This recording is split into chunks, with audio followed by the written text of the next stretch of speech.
What's going on? We back with another video. One time for the one time. It's Friday, almost fight day award. Kovalev 2. Can't wait to check out the content I dropped yesterday on that. Covered it very, very well, just as good as I covered the Kell Brook and Errol Spence thing. And I'm gonna get in. I did the All Eyes on Me Tupac biopic movie review. I'll do another one. I'm gonna go back and see it again when my girlfriend get back in town. Probably see it again and again. So keep y'all posted on that as well. And I get to doing, different videos on this channel, about music and stuff like that. I periodically do those. I might drop another one today. That might pique some people's interest that's, that likes hip hop. But this big motherfucker to the left in the blue shirt, looking like a chocolate blueberry, Terence Crawford, look how fucking big he is compared to Shawn Porter. Shawn Porter arms a little bit bigger and shit.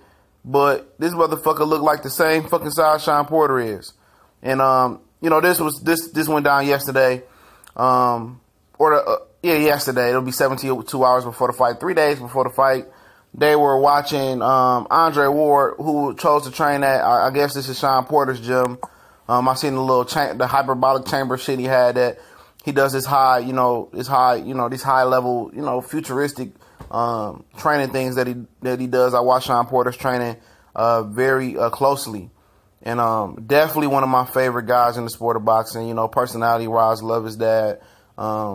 Envy that relationship, very much. But look at Terence Crawford, dude. Look how big this guy is, man.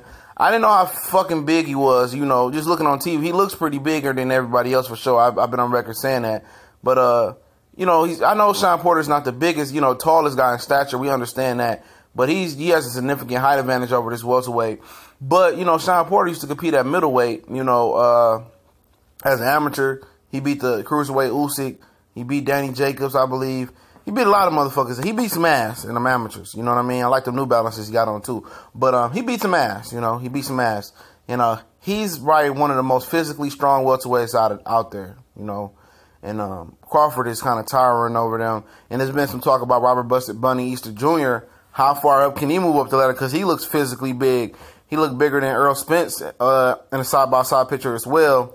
But, I think Crawford should just, I understand, I want him to be the undisputed champion for Ndango. So you go ahead and do that. I'm not going to sham him on that. Do your fucking thing.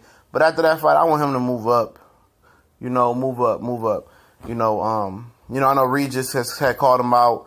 I don't even think he should entertain that fight at this point. If Adrian Broner wins, I think he should entertain that fight. But a lot of people believe that he won't make weight anyway. So that fight can happen at 147 pounds. But I really think it's time for him just to move up. But, at the same time, who he going to fight? If Top Rank ain't willing to play nice with Al Heyman. But they have. But not with, Al Heyman's elite top fighters. They fuck with the Felix Diaz's and shit like that.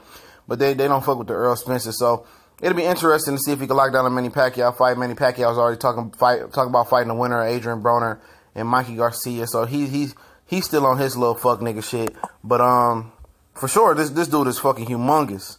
And I love to see these fighters, no matter who they're promoted by, showing each other love and showing the support for Andre Ward and backing another American, because Lord knows that Americans don't back Americans. You know what I mean?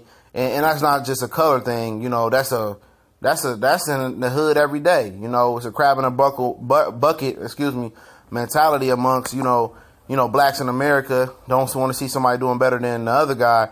But legitimately, this seems to be a fraternity amongst most American fighters. To see them do good and come out and support Andre Ward. And knowing that this fight hasn't been promoted well, but they still here.